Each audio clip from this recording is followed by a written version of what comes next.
a really more important thing is, because I'm going to get beat up for trying to push it back into the private sector, but if you cared a hoot and a holler about the quality of health care in this state, you would demand that it go back to the private sector. You're never going to get the quality, availability, or affordability of health care that you need when it's coming from the government sector. We have made bad decisions about health care, and many of them because Washington is trying to tell us how we need to deal with health care in Texas. We have got to stand against that. Transportation is an issue up here. I want to hit that just briefly, because it ties right in with that nullification thing. We've heard a lot in Texas. I think we've been held hostage to this agenda to push a trans-Texas corridor through our state, and we've been told we do not have the money for transportation. We have no choice. We'd love to help you Texans, but we just can't do it. And the only way we're going to be able to do it is for that sugar daddy from Spain to come over here and do it for us, and we have these public-private partnerships, and if we could just do that, then everything would be fine. How about Texas stand up and say, you know those fuel tax dollars that are collected here, they're supposed to stay here. How about Susan Combs send a memo to Washington and say that check you've been getting every month, it's not coming next month. It's going to stay in Texas. Keep the dollar here and quit saying, well, we got 94 cents back. Never let it leave the state of Texas. I was real encouraged in the second debate when the senator said, yeah, you know, I introduced a bill to let Texas opt out. Well, how about we just opt out?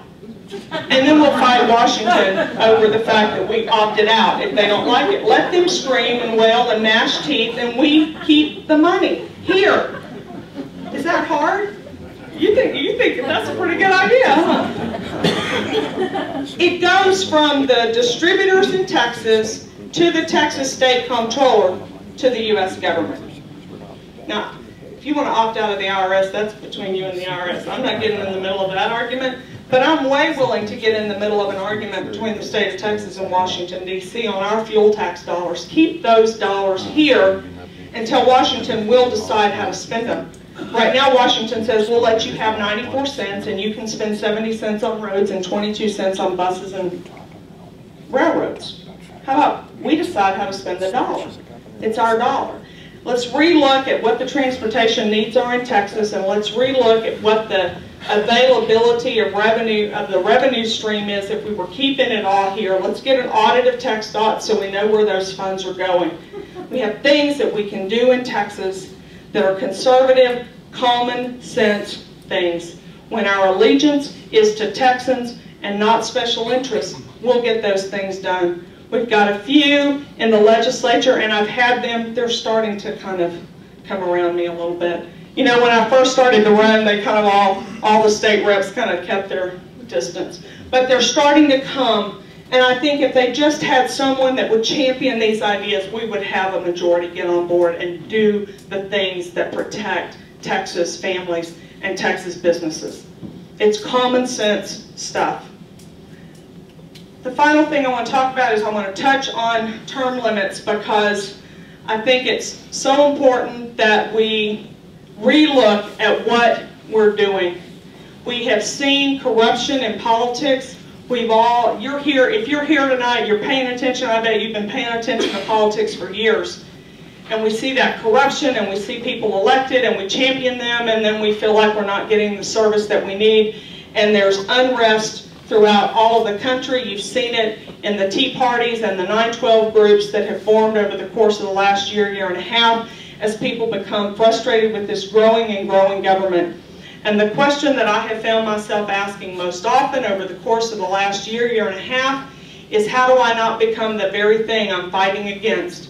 It's one thing to sit out there and rail against the electeds, but when you're one of them, how do you not become that very thing?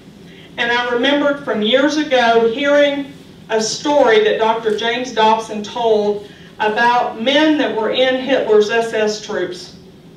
They thought after the war they did psychological testing on those soldiers, and they believed that Hitler, they were going to find, had been very adept at picking the sociopaths out of his army.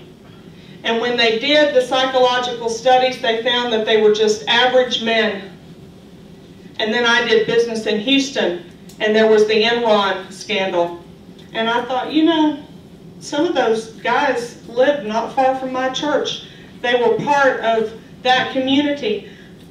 I bet none of them went into that business intent on defrauding their investors, but little by little, incrementally, they got farther away from right and wrong, and they walked in the gray. And I said, how do I not become the very thing I'm fighting against? The worst thing that could happen to me in this race, despite all the mud and all that nasty stuff that starts to happen in politics, the worst thing that could happen to me is I'd go home in 4 years and my children would say, who are you? We never knew you. Who are you, Mama? And I began to look at term limits in a different light. Not in a punishing light, but in a protective light. Don't you limit your exposure, don't you limit the exposure of your children and those you care about to things that you know are corrupting, to influences that you know are corrupting. And don't we all agree that politics is a corrupting force? Absolute power corrupts absolutely. Is it not the proper thing for us to do as caring citizens to protect those elected officials from that corruption by sending them in and bringing them home? Because they're like moths drawn to a flame. They cannot step away from the attraction and the allure of that corrupting power. It's our job to bring them home. And I have advocated putting a rule, because I don't think we'll ever get a bill through the House and Senate. But as grassroots activists, you can put a rule in the Republican Party rules that limits a candidate's ability to seek the nomination of the Republican Party based on 2 terms or 3 terms or whatever you decide. Limit them. That doesn't preclude them from running for office. It just prevents them from running for office on the Republican ticket. I hope you'll think about that as you attend precinct conventions and county and Senate district conventions later this month. Think about the validity and the wisdom of putting a term limit in place, not to punish, but to protect elected officials from the corruption that ultimately comes with politics.